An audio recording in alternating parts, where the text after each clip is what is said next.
May bumabagabag yata sa'yo, no? Mukhang alam ko kung sino ang gumugulo sa isip mo. Ma, mahal ko na siya. Mahal na mahal. Alam ko. Naintindihan ko. Katulad na rin ng pagmamahal ko sa kanyang ama. Pero anak, iba. Iba ang daigdig nila. Di na rin sila nalalayo sa mga tala sa kalawakan. Maaari mong tingnan. Subalit hindi mo maaabot. Hindi mo maaangkin. Anak, matulog na tayo. Isara na natin ang bintana. Mas gugustuhin ko pang makitang bulag ka kaysa makita kang nagdurusa sa hangarin mong mapabilang sa kanila.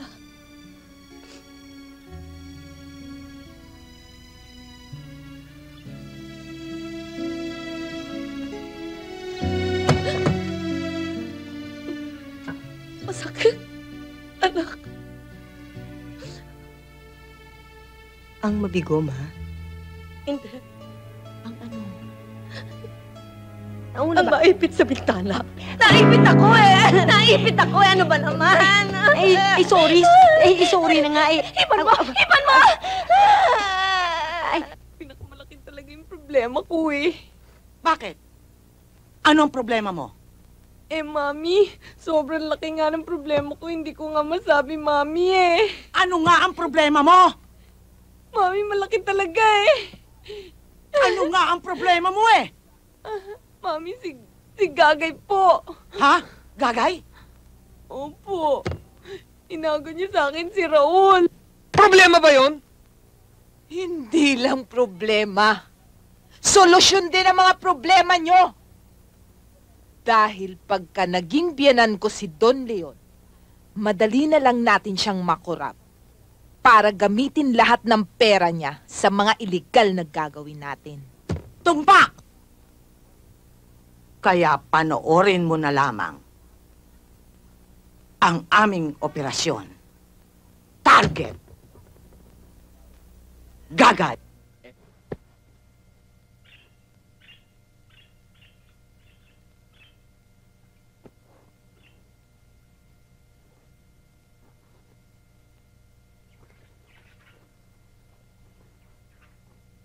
Hello? Anong ginagawa mo rito? Paano ka napunta rito? Kagabi, di ba? Pumatok ako sa pinto. Pinuksan mo. Ikaw ba yun? Oo. Tuwan-tuwa ka pa nga eh. Kaya, umangklang ako sa'yo. Pinitpit mo nga ako eh. Para mabago kasal tayo. Tapos? Tapos, dinala mo ko dito sa kama. Hinubara mo ako. Oo. Ka pa nga eh. Bakit ka pumayag? Di ba sabi ko naman sa'yo, idol kita, gagawin ko lahat, papaligaya ka lang. Tapos? Tapos nun, pinaghalikan mo ko. Ayan, sandamukan. Binigay mo sa akin dahil inuragan ka na.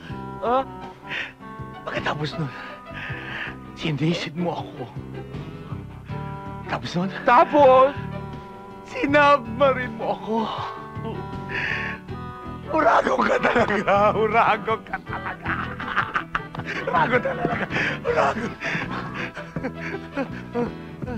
Takot na. Ang bilis naman. Tumalabagat. Naglilihi ka na.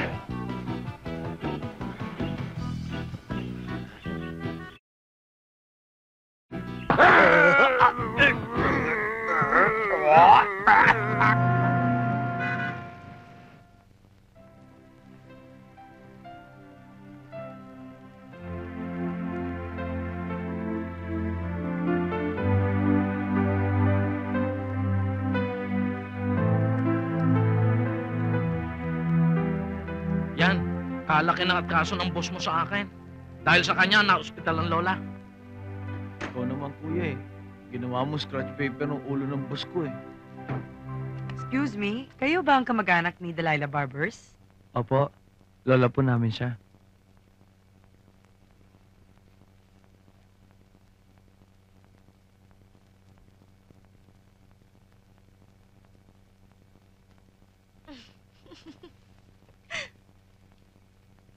Ako si Doktora Dory.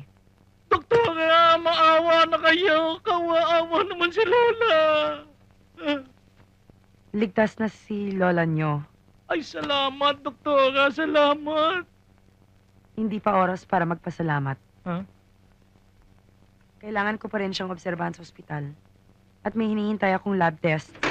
Doktora, roses for you. Thank you. Kanino kaya galing to? Galing sa'yo? Maganda ba? Siyempre, pero paano mo nalaman na ang paborito kong bulaklak ay red roses? Ah, well... Ay, ayun, may card oh. Basahin natin kung ano may sahe.